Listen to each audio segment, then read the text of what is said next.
Break के बाद एक बार फिर आप सभी का स्वागत है। पड़ोसी देश बांग्लादेश में एक बार फिर ऐसी खबरें जो सिर्फ सीमा क्षेत्र से ही नहीं जुड़ी हैं, सीमा से नहीं जुड़ी हैं, बल्कि जमीर को भी झकझोर देती हैं। कट्टरता के साए में अल्पसंख्यक जो हिंदू हैं वहां पर, उन पर बढ़ती हुई हिंसा, कानून के कमजोर होते हाथ और इंसानियत पर लगातार सवाल। ऐसे हालात में भारत समेत पूरी दुनिया की चिंता बढ़ी हुई है। इस बीच बांग्लादेश में अल्पसंख्यकों पर हिंसा के खिलाफ भारत में विरोध प्रदर्शन जारी है। देखिए ये रिपोर्ट। बांग्लादेश में यूनुस सरकार के शासन में अल्पसंख्यक हिंदुओं के खिलाफ हिंसा के मामले थमने का नाम नहीं ले रहे हैं। आए दिन कोई न कोई अल्पसंख्यक हिंदू युवक कट्टरपंथी उपद्रवियों की हिंसा का शिकार हो रहा है। कानून का भय खत्म हो चुका है। बांग्लादेश में जिस तरह से हालात हैं, उसे लेकर भारत में भी लोगों का आक्रोश देखने को मिल रहा है।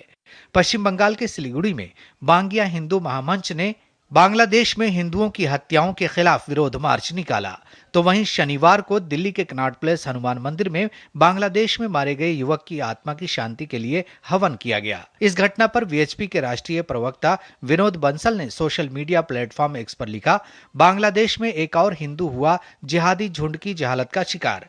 3 दिन पूर्व बांग्लादेश के शरीयतपुर जिले में हिंदू व्यापारी खोकन चंद्र दास की हत्या कर दी गई। 31 दिसंबर को दुकान से लौटते समय उन पर धारदार हथियारों से हमला कर पेट्रोल डालकर आग लगा दी गई थी। पश्चिम बंगाल के राज्यपाल सीवी आनंद बोस ने बांग्लादेश के हालात पर चिंता जताते हुए कहा कि विदेश मंत्रालय की इस मामले पर पूरी नजर है। This is a sensitive issue which is to be tackled by the Ministry of External Affairs and they are doing it very well. Recently, India's competent External Affairs Minister, he was there in Bangladesh.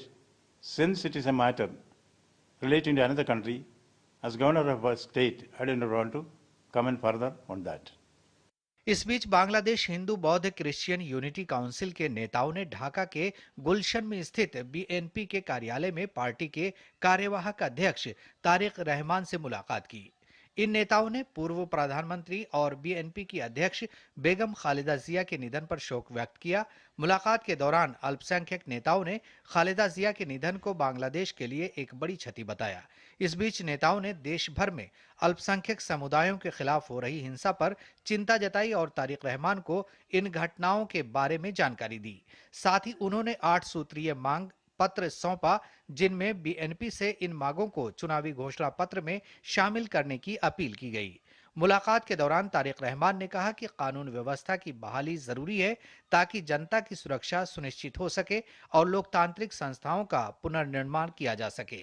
उन्होंने कहा कि एक कार्यशील लोकतंत्र सभी नागरिकों के अधिकारों की रक्षा के लिए जरूरी है, चाहे वो किसी भी धर्म या समुदाय से हो।